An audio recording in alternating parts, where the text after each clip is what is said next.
What's going on, y'all? It's the kid, Fort Worth Fabian, BigBossFabo. I'm back with a video for you guys, man. I'm back with a MrBallen reaction. Doing a reaction to This Man Is About to Live a Nightmare. This is my second reaction to MrBallen, man. I actually did a reaction to him the other day. In my opinion, I thought it was a fire reaction. I really enjoyed the little documentary he had covered. Not to give too much away on that one, but this one I'm excited for as well. Obviously, I'm not too sure on the context of the stories. I like how he just kind of vaguely presents a title and then he goes into detail with the documentary. Definitely a different storytelling style. Me, I'm more so into like reenactments, etc., stuff like that. But it's pretty much him narrating the whole time. So I'm starting to become a fan. I ain't gonna lie, man. So like, comment, subscribe. If you want me to do more MrBallen reactions, put them down in the comment section. I did get recommendations for other reactions to do. This is one I just took the initiative to do on my own. But I'll definitely check out the recommendations you guys put in the comment section below. So like, comment, subscribe, hit the notification bell. Follow me on Instagram, Twitter, Fort Worth Fabian. The more MrBallen reactions I do, I'm going to curate a playlist.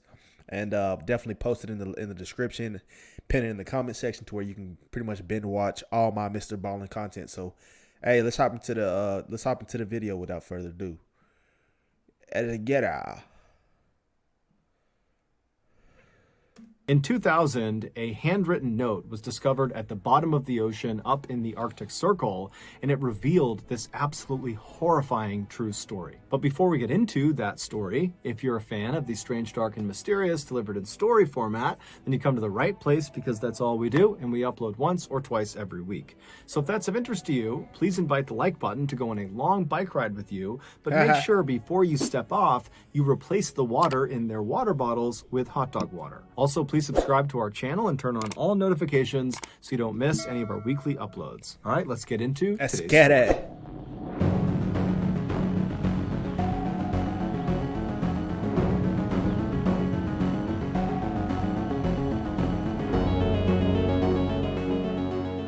On the morning of August 12, 2000, 33 of Russia's best naval warships stopped inside of a particular section of the Barents Sea. The Barents Sea is this 800-mile stretch of freezing water up in the Arctic Circle just northwest of Russia, and these 33 ships were in this stretch of water for this huge military training exercise. Basically, they were going to run through some... I like that submarine background, though, no cap. I like how he kind of alternates the backgrounds in association with... the setting of the story, you know. War game scenarios where, for example, one ship would pretend to be an enemy combatant and the other ships would work on locking onto that ship and firing at them. But of course, they wouldn't use real missiles or torpedoes. They would use duds that didn't actually explode. And so around 9 a.m., the man who was in charge of this entire operation, his name was Admiral Popov, and he was actually on board one of these 33 ships. He authorized one of the submarines that was out there to shoot 2 of their dummy torpedoes at a target, an enemy combatant, which was actually just one of the other ships.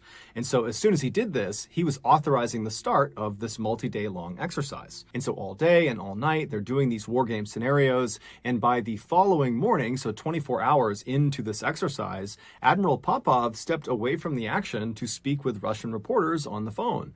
And during this interview, he tells them that so far, the training exercise is going exactly to plan and that it looks like it will ultimately be a huge success. However, there was a problem. At the same time, Admiral Popov is giving his remarks to the reporters about how well this exercise is going, the family members of some of the crews that were out there as part of this exercise, they heard a rumor that the exercise was not going to plan, that in fact, something bad had happened to one of the ships. But none of the family members had any more information beyond that. Even though this rumor... He thought he was shooting dummy torpedoes. No, he wasn't, my boy. You thought it was a training exercise. It was actually real life. Rumor was just that, a rumor.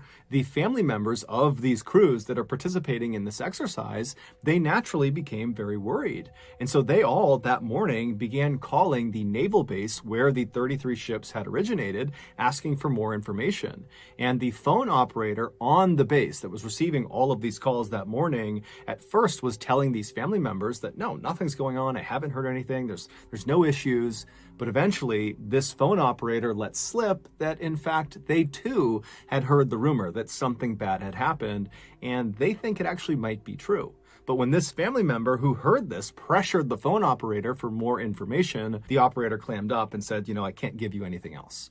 And so at that point, the family member hung up the phone and called the media and told them what was going on. And the media, as soon as they had the story, they went right to Admiral Popov and they said, hey, can you address this rumor? And he didn't. He did not respond to any of the media's inquiries. And in a weird way, that was kind of reassuring to the family members of these crews, because they're thinking, if Admiral Popov is just kind of ignoring this rumor and he's staying out there out on the Barents Sea still conducting this exercise, then certainly nothing bad could have happened, right?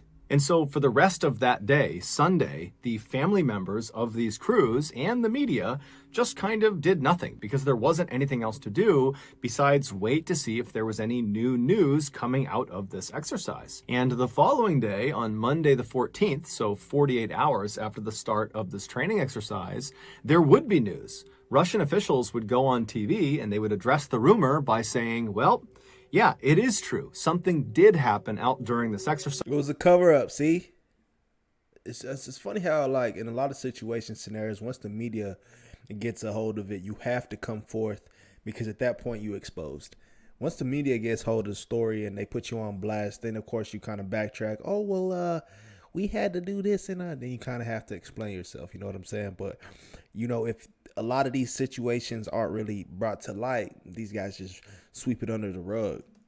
The Kursk, which was the name of one of the submarines that was one of the 33 ships that was part of this exercise, they experienced some minor technical difficulties that forced them to ground their vessel at the bottom of the Barents Sea. But don't worry, this is normal. We're in touch with them through the radio. Everybody is fine. We are pumping air and power into their submarine, and before long, we will have them back on the surface. There's nothing to worry about. Now, naturally, the family members of the Kursk crew specifically, they panicked when they heard this, because even though the government is acting totally confident that everything is fine, they did not feel confident that everything was fine. Their family members are trapped on the bottom of the ocean. But at the same time, they remembered the Kursk, the actual submarine, was a very special and very safe submarine. The Kursk was quite literally Russia's best ship. They had spared no expense on it. It was extremely expensive.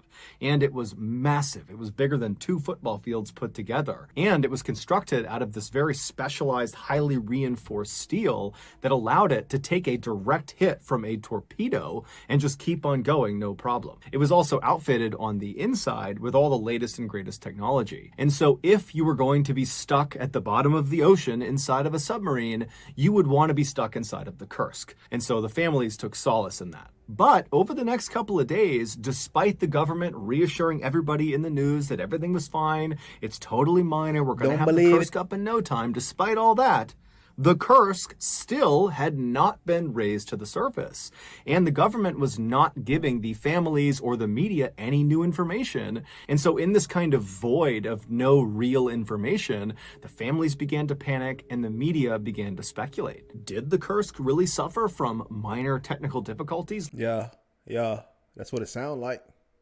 They just don't want to, expose the truth, so to speak. Like the government was saying?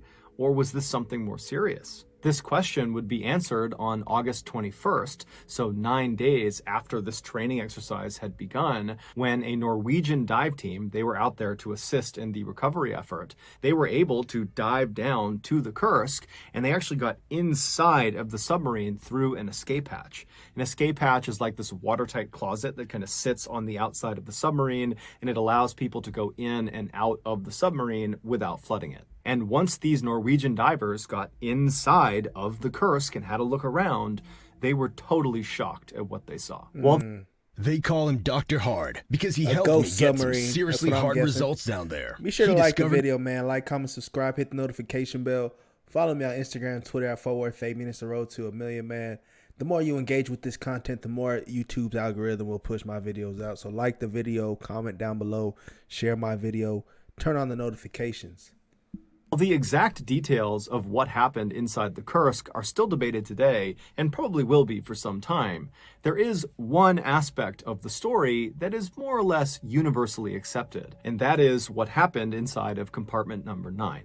The Kursk was divided into 9 watertight segments called compartments. Number 1 was at the front of the submarine, and then it went 2, 3, 4, all the way down to 9 in the very back of the submarine. And the reason we know what happened inside of compartment number 9 is because a 27-year-old Kursk crew member, Dmitri, told us. Dmitri was born into a family of submariners. His father was a submariner, and his father's father was a submariner, and Dmitri idolized them, and so growing up, that was all he ever wanted to be. And in the late 1990s, his dream would become a reality when he commissioned as a naval officer in the Russian Navy and was given orders to serve on board the Kursk. 4 months before this training exercise out in the Barents Sea, Dmitri met and very quickly married a high school teacher named Olga, and right after their wedding, one of the first things he did is he brought her on board the Kursk for a tour.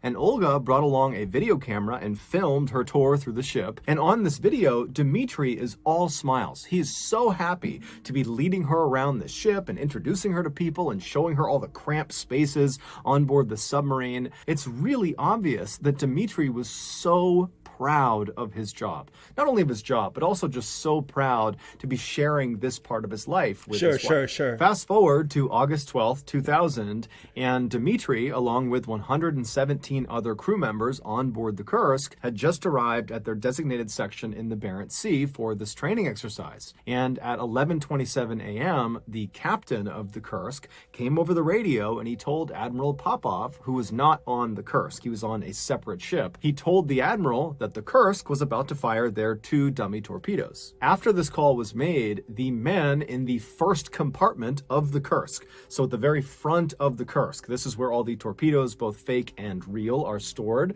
they began loading these 2 dummy torpedoes. Meanwhile, Dmitri was all the way back in the 7th compartment, the engine room. That was where he was stationed. He was actually in charge of everybody who worked in the 7th compartment. And so as these 2 dummy torpedoes are being loaded, Dmitri and his men, there weren't that many of them, they were twisting dials and pulling levers, when all of a sudden there's this really loud crashing sound, and then the ship shudders and then jolts hard to one side, as if someone had grabbed the front of the submarine and just forced it to one direction. What Dmitri and the men in the 7th compartment could not have possibly known was that one of the real torpedoes in the first compartment had malfunctioned and it exploded.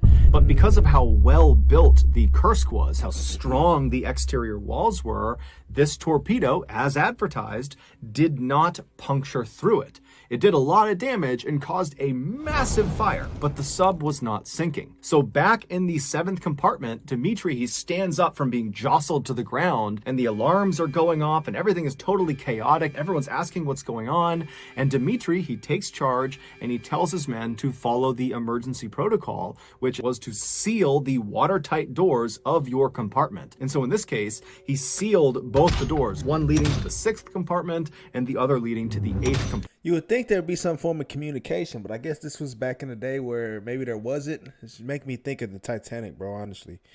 But, you know, obviously if a bomb had went off, you can communicate to the other, you know, compartments of the submarine. Hey, this is what happened. No, maybe don't go into, you know, flight risk mode or whatever the little warning mode is right now. Because obviously they're going to some sort of lockdown to where they kind of, they lock down each compartment in case the ship sinks. You know what I mean? So, there's a lot of reasons for why they do this, but in essence, if there's a leak somewhere in the submarine, by sealing off your compartment, you protect yourself from being flooded. As Dmitri and his men are sealing these 2 doors, they would have begun to see and smell smoke as it came in through the ventilation ducts, because there was now this uncontrolled fire raging at the front of the submarine. They also would have felt the submarine suddenly pitch upward at a very steep angle as the captain of the Kursk desperately tried to surface. But before they could reach the surface, that uncontained fire reached the other live torpedoes, and it set off this almost instantaneous chain reaction of explosions. This second collective blast killed virtually everyone in the front half of the submarine. Either the blast itself blew them apart, or once this hole in the front of the submarine, because the second blast did puncture the walls, once that hole was created, all this Arctic water began flooding into the submarine. So if you didn't get killed by the blast, you very quickly drowned. The only people who survived the first and second explosions were anyone in the 6th compartment going backwards, so 6, 7, 8, and 9. And so Dmitri and the other men in the 7th compartment, they would have been definitely badly shaken up from that second explosion. That completely rocked the submarine and sent them tumbling all over the place. But they would have been very alive and very aware of the terrible situation they were in. And so I would imagine that Dmitri and the others tried to grab onto any of the piping or anything they could as the submarine, because the control tower has been destroyed, just angled straight down and began careening downward. At 11:32 a.m., just 4 minutes after that initial explosion, the Kursk slammed nose first into the ocean floor 350 feet below the surface, and in the back half of the Kursk came down to rest. We don't know exactly what happened on board the Kursk for those first 2 hours after they hit the ocean floor. What we do know is they had power, so there was light inside of the submarine. Also, the air purifiers were still working, so despite the chemicals and smoke that was in the air, it was relatively easy to breathe. During those first 2 hours, we also know that at some point, Dmitri and the other men in his compartment must have heard banging coming from the 6th compartment, because remember, they had sealed off the doors both to the 8th and the 6th compartment. And so Dmitri decided to break emergency protocol, and I think I kind of seen clips or I seen a movie that this is based off of. These guys, you know, they compartmentalize themselves. And then somebody has obviously like rescuers break in and save them. Opened the door to the 6th compartment to allow any of the survivors that were banging on the door to come into their compartment. And when Dmitri and his men opened that door and looked into the 6th compartment, they would have seen that it was rapidly flooding, and most likely anybody forward of that compartment, so 5, 4, 3, 2, 1, they were already dead. By 1:30 p.m., Dmitri and his men in the 7th compartment and the other survivors from the 6th compartment, they were forced to retreat from the 7th over to the 8th compartment and then finally into the 9th compartment because of flooding. Even though they had sealed off their watertight doors, the walls were no longer watertight because this huge explosion had sent shrapnel flying down the body of the submarine, puncturing holes in all of the walls. And so it didn't matter if you shut your watertight door. Eventually, as one compartment would fill up, it would begin leaking through all the cracks. I like all walls. These sound effects he got going. And so Dmitri and like all of the people he was with, they would have been very aware of that. And so by the time they got all the way back to the 9th compartment, the very back compartment, there was nowhere else to go. The water was going to eventually reach them, and they were doomed unless they got rescued or if they left out of the escape hatch. Despite how absolutely terrifying this situation must have been, Dmitri remained calm. In fact, he was so calm that he pulled out a piece of paper as he's sitting in this cramped 9th compartment with these 22 other men, and he writes the date and time in the corner, and then he begins to kind of describe what had happened. He talks about there being an explosion, and he thought he and these 22 men were the only survivors, and he says they're now trapped in the 9th compartment, and they have to wait for rescue. He also talks about how they had considered going out the escape hatch, but apparently it hadn't worked. After Dmitri wrote this very neat, very legible, very organized note, he folded it up and put it in his pocket, and then for the next hour and a half, he sat inside of the 9th compartment with the 22 others, and the power went out, which thrust them into absolute pitch darkness. I mean, completely black inside of there. And the temperatures, because the power was out, suddenly began to plummet. And then the worst part was the water began seeping through the walls. And so Dmitri and the other men, they would have known that it's just a matter of time before this room fills completely with water and there is nowhere to go. And so with the water rising all around them, Dmitri pulls that paper back out of his pocket and he adds to the note.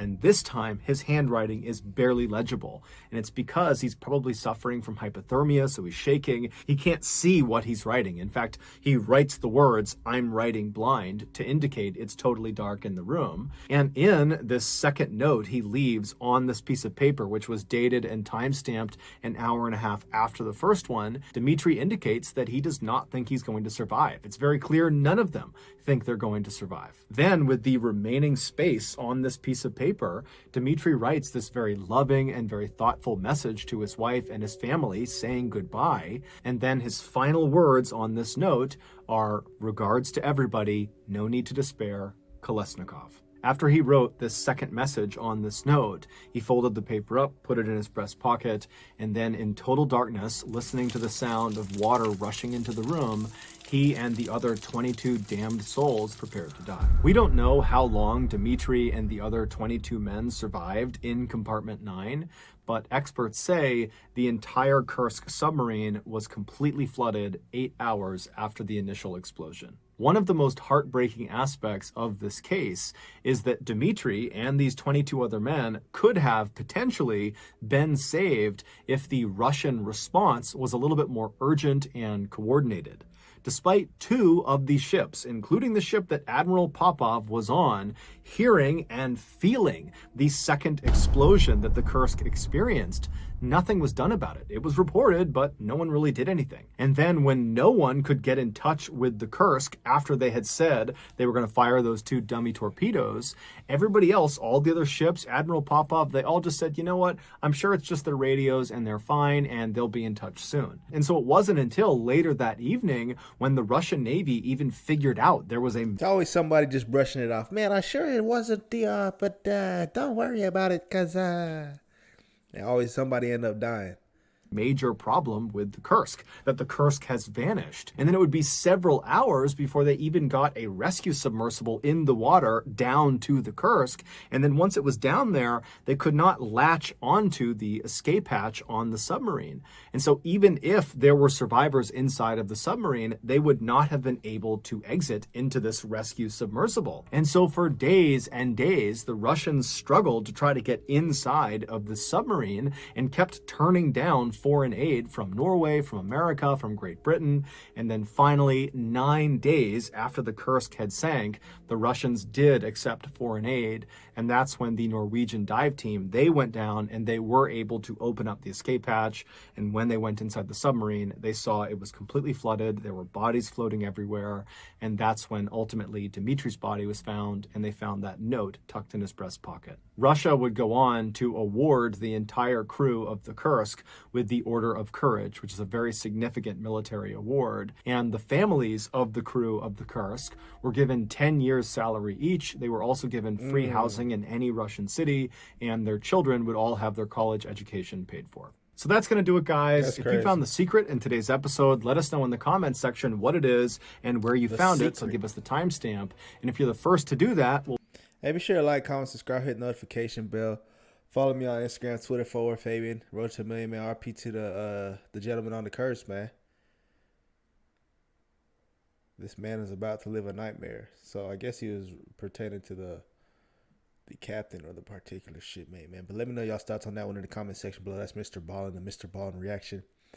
Definitely like the other reaction I did a little bit more. I'm going to need to check out more of his stuff and kind of go through. If you have specific recommendations for MrBallen, put it in the comment section below. Let me know y'all's thoughts on me doing more of these reactions, man. Let me know y'all's thoughts on some of the other reactions I do, like, you know, Explore With Us. I got a lot of Mr. Nightmare, etc. I do a lot of different stuff, Chilling Scares. But nah, man, I'm going to keep dropping, keep staying consistent. Peace, love, everybody. Till next time. That's all I can really say, man. I appreciate you guys rocking with the channel. We'll catch you guys in the next video, man. We out of here.